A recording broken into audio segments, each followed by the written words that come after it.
নাও এবার একটু চরণামৃতটা খেয়ে ফেলো, তাহলেই 1 বছরের মধ্যে পুত্র সন্তানের মুখ দেখবে। পুজো শেষে মল্লিকা নাগবেণীকে বলল, কিন্তু চরণামৃত খাবার পর নাগবেণী মাটিতে লুটিয়ে পড়ল।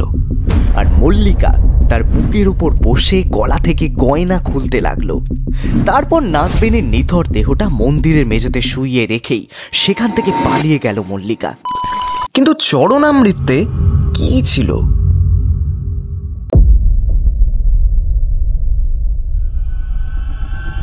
সেই উত্তরের খোঁজে আজ বেরিয়েছি আমি ডালিম। এই সিজনে আমি আপনি 5 জন দেশি সিরিয়াল কিলারের জীবন ঘুরে দেখব। তাহলে ভিডিওটা লাইক করে আসুন আমার সাথে। ডালিমগঞ্জ প্রেজেন্টস দেশি কিলার সিজন 1। এখানে সব গল্প হলেও সত্যি। ইনি হলেন কেডি কেম্পাম্মা। জন্ম ব্যাঙ্গালোরের একটি গরিব পরিবারে। বয়স একটু বাড়লে কেম্পাম্মার বাবা মা তার বিয়ে দিয়ে দেয় একজন দর্জির সাথে। কেম্পাম্মা ভেবেছিল বিয়ে হলে সে একটা সুখের জীবন পাবে, কিন্তু না, স্বামীর ঘরেও সেই একই রকম অভাব অনটন। কিন্তু কেম্পাম্মার বড়লোক হওয়ার স্বপ্ন তাকে দিন রাত তাড়িয়ে বেড়াত। তাই কেম্পাম্মা একটা চিটফান্ড খোলেন আশেপাশের মহিলাদেরকে নিয়ে। কিন্তু সমস্যা হলো সঠিক পড়াশোনা বা জ্ঞান এ ব্যাপারে তার বিশেষ কিছুই ছিল না। তাই মাত্র 1 বছরের মধ্যেই গলা অবধি ধারে ডুবে যায় কেম্পাম্মা।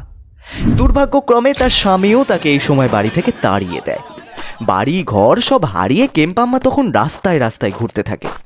কিন্তু এই সময় একজন সহৃদয় মহিলা তাকে বাড়ির কাজের লোক হিসাবে কাজে রাখেন। এরপর এক এক করে বাড়ির কাজের লোক হিসাবে অনেকেই তাকে কাজ দেন। কিন্তু কেম্পাম্মার পয়সার প্রতি লোভ যাবে কোথায়? সে চুরি করতে শুরু করলো। তাই এই কাজটিও চলে গেল। এরপর তিনি কাজ পান একটা সোনা রূপার দোকানে, কিন্তু সেখানেও চুরি বিদ্যা বড় বিদ্যা, তাই এই কাজটাও চলে যায়। এরপর বহুদিন লোকের চোখের আড়ালে ছিল। 1999 সালে ফিরে আসে এক নতুন রূপে। কাঞ্জিভারাম শাড়ি, হাতে ফুল, মুখে হাসি, যোগিনীর রূপ, আর একটা ছোট্ট ডিবেতে সাইনাইড। কেম্পাম্মার পরিচয় হয় মমতা রাজনের সাথে হোস করতে। রাজন তখন একটা মন্দিরে পুজো দিচ্ছে। রাজনকে কেম্পাম্মা রাজি করায় একটা বিশেষ যজ্ঞের জন্য। যজ্ঞ শেষে তাকে খেতে দেয় চরণামৃত। তারপর বাকিটা তো বুঝতেই পারছেন। ধরা পড়লে কেম্পাম্মা জানিয়েছিল যে সাইনাইড দিয়ে খুনের আইডিয়াটা সে পেয়েছিল সিনেমা থেকে। এবং জুয়েলারির দোকানে কাজ করার জন্য সাইনাইড কোথায় পাওয়া যায় তা তো তার জানাই ছিল। এই সাইনাইড দিয়ে অনেকের ধারণা প্রায় 16টা খুন করেছিল কেম্পাম্মা। কেম্পাম্মা ব্যাঙ্গালোরের মন্দিরগুলোতে একটা ত্রাসের জায়গা তৈরি করেছিল। এমনই আরো কোনো সিরিয়াল কিলারের কথা আপনার মাথায় এলে কমেন্ট বক্সে জানান। আমরা পরবর্তী এপিসোড হয়তো তার উপরেই করবো। যেমন এই ঘটনাটি আমাদের সাজেস্ট করেছে আমাদের সাবস্ক্রাইবার ঝুম্পা প্রধান। 2001 সালে একবার ধরা পড়ে কেম্পাম্মা, কিন্তু খুনের জন্য নয়, চুরির জন্য। 6 মাস পর জেল থেকে বেরিয়ে আবার সেই পূজারীর কাজ করতে থাকে। কিন্তু তার বিরুদ্ধে খুনের প্রমাণ আবার পাওয়া যায় 2007-এ। মাঝের এই সময়টা যদিও কোনো প্রমাণ পাওয়া যায় না, তবু অনেক লোকের মিসিং হয়ে যাওয়া এবং ইত্যাদির সাথে কেম্পাম্মার যোগসূত্র পাওয়া যায়। তার মধ্যে 5 জন বাড়ির লোক কেম্পাম্মার এগেনস্টেও কেস করে। তার মধ্যে 2টো লাশ কিছুদিন পর খুঁজে পাওয়া যায় শহরের বিভিন্ন জায়গায়। এরপর 2007-এ 10ই অক্টোবর থেকে 18ই ডিসেম্বরের মধ্যে পরপর 5টা খুন করে কেম্পাম্মা। খুনের মোটিভ চুরি। ভিকটিমদের বলা হতো যত দামি গয়না আছে যজ্ঞের সময় সেই সমস্ত পড়ে আসতে। যজ্ঞ শেষে চরণামৃত খাইয়ে খুন এবং চুরি। প্রত্যেকবার খুনের পর নিজের নাম ধাম বদলে ফেলে। প্রথম শতানুরবাসী 52 বছর বয়স্কা এলিজাবেথ তখন মন্দিরে দৌড়ে দৌড়ে চক্কর কাটছে এবং প্রার্থনা করছে তার হারিয়ে যাওয়া নাতনিকে খোঁজবার জন্য। কেম্পাম্মা তাকে কাবালাম্বা মন্দিরে খুন করে। দ্বিতীয় 60 বছর বয়সী যশোদাম্মা শ্বাসকষ্টের সমস্যায় ভুগছিলেন। কেম্পাম্মা তাকে জানায় যে এই বিশেষ ধরনের যজ্ঞের ধোঁয়ায় শ্বাসকষ্ট সেরে যাবে। তারপর সিদ্ধগঙ্গ মঠে আয়োজিত হয় এই যজ্ঞ। যজ্ঞ শেষে যশোদাম্মা পড়ে থাকে মন্দিরের মেঝে। তৃতীয় এলাহাঙ্কার 60 বছর বয়সী মুনিয়াম্মা, যিনি ভক্তিগীতি শিখতে চাইছিলেন। কেম্পাম্মা তাকে খুন করেন জাদিউর সিদ্ধালঙ্গেশ্বর মন্দিরে। এবং চতুর্থ 60 বছর বয়সী পিলাম্মা ছিলেন হেব্বাল মন্দিরের পূজারিনী। কেম্পাম্মা পিলাম্মাকে বলে যে মন্দিরের একটা চূড়া বানানোর জন্য সে টাকা ডোনেশন দেবে। পিলাম্মা খুন হন মদ্দুরের বৈদ্যনাথ।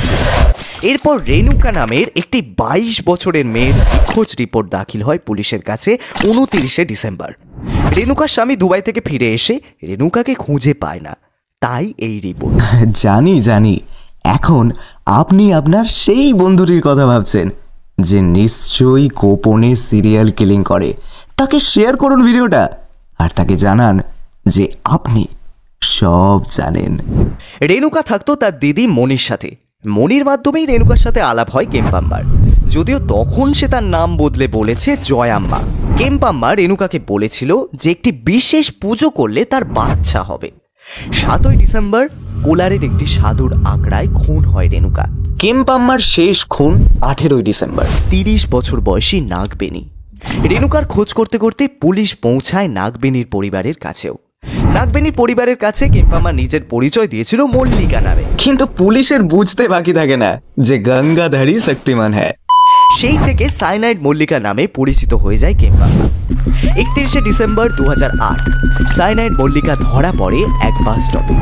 চুরি করা মাল সে তখন বন্দোবস্ত করছিল বেচবার, তাই আর পালাবার পথ না দেখে সে সব কিছু স্বীকার করে। এখনও অনেকে বিশ্বাস করেন যে তিনি প্রায় 16টির ওপর খুন করেছেন, তবে সব মিলিয়ে প্রমাণ হয়েছে মাত্র 6টি। সাইনাইড মল্লিকা অর্থাৎ কেডি কেম্পাম্মা হলো কর্ণাটকের প্রথম মহিলা যাকে ফাঁসির সাজা শোনানো হয়। কিন্তু এরপরে সাজা কমিয়ে যাবজ্জীবন জেলের বন্দোবস্ত করা হয়। আপাতত কোনো এক অজ্ঞাত জেলের সেলে তিনি পড়ছেন। তাই বলছি, অজ্ঞাত লোকের কাছে কোনো রকম পানীয় বা খাবার খাবেন না। শয়তান সিনেমাটা তো দেখিয়েছেন। নিজের এবং নিজের পরিবারকে সুরক্ষিত রাখুন। জয় শ্রীকৃষ্ণ। হেব্বি লেগেছে না ভিডিওটা? তাহলে অপেক্ষা করছেন কেন? সাবস্ক্রাইব করুন। করেছেন? এখনো করেননি? আরে করুন সাবস্ক্রাইব। ততক্ষণ এই গল্পটা শুনুন। এই ভদ্রলোক এস.সি. মিশ্রা একটা পচে গলে যাওয়া কাটা হাত নিয়ে নিথারি পুলিশ স্টেশনে ঢোকে হুড়মুড়িয়ে। বলে যে গত 2 বছরে হারিয়ে যাওয়া বাচ্চাদের মৃতদেহ কোথায় আছে। তারা সেদিন সকালেই একটা পচে গলে যাওয়া হাত পায় সেক্টর 36-এর D5 বাড়ির পেছনে সরকারি জলের ট্যাঙ্কে। হ্যাঁ, এটা সেই সেক্টর 36 যেটা নিয়ে বিক্রান্ত মাসে একটা সিনেমা তৈরি করেছে। তো সেই বাড়িতে পর বলি, এখানেই কি পুরো গল্পটা শুনবেন নাকি? ক্লিক করুন এই ভিডিওটাতে। হায় হায় প্রাণ যায় রে, যায় রে প্রাণ যায়।